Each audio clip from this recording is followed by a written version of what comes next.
السلام علیکم ورحمۃ اللہ وبرکاتہ۔ قربانی کے متعلق سوال کیا ہے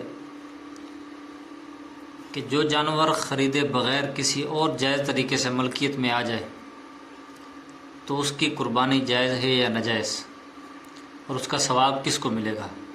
مثلا کسی دوسرے شخص نے اپنی خوشی سے ہدیہ کر دیا جانور قربانی کے لیے، یا پھر اپنی طرف سے احساناً قیمت ادا کر دی۔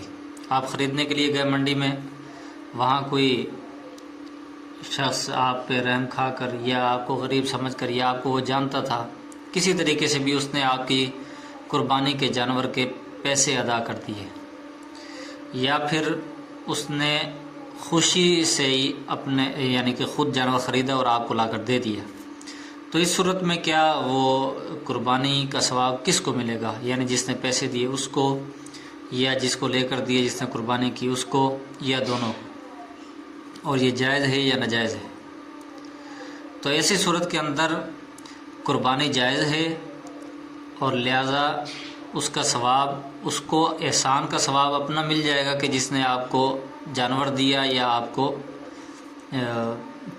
کو جانور خرید کر دیا یا پھر قیمت ادا کر دی، اور اسی طرح آپ کو اپنی قربانی آپ کی ہو جائے گی۔ اگر آپ کے اوپر لازم تھی تب بھی ہو جائے گی، اگر ویسے آپ کر رہے تھے تو تب بھی آپ کی قربانی ادا ہو جائے گی۔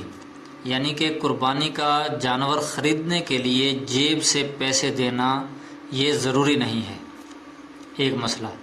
دوسرا مسئلہ کہ جو جانور ادھار لے کر، یعنی کہ میں نے کسی سے پیسے ادھار لیے اور ادھار لے کر میں نے ایک جانور خریدا، تو اس صورت میں کیا وہ قربانی جائز ہے یا ناجائز ہے؟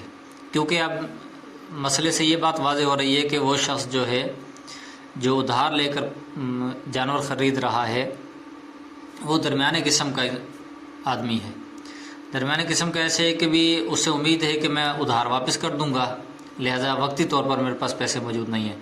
اور دوسری بات یہ ہے کہ اس کے اوپر قربانی فرض نہیں ہے۔ کیونکہ اگر اس پر قربانی فرض ہوتی تو وہ صاحب حیثیت ہوتا اور اس کے بعد ملکیت موجود ہوتی۔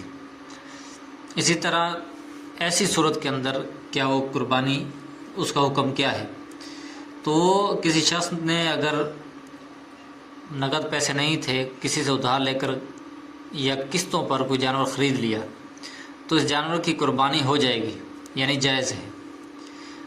قیمت بعد میں ادا کی جا سکتی ہے، لیکن بلا ضرورت کوشش کرے کہ ادھار لینا یہ اچھی بات نہیں ہے۔ یہ دو مسئلے میں نے آپ کے سامنے واضح کیے ہیں، یہ انسان کو درپیش ہوتے ہیں، اور ایسے باریکی والے مسائل اکثر انسان کو معلوم بھی نہیں ہوتے۔ ان کا حوالہ یہ ہے کہ یہ مسائل آپ کو بدائع الصنائع کتاب التضحیہ کے اندر صفحہ نمبر 77 جلد 5 کے اندر یہ مسئلہ موجود ہے۔ اسی طرح کشف الاسرار باب الامر کے اندر صفحہ نمبر 155 میں ہے، اور اسی طرح فتاوی قاضی خان میں ہے، صفحہ نمبر 213 جلد 3 میں ہے، یہ مسئلہ موجود ہے۔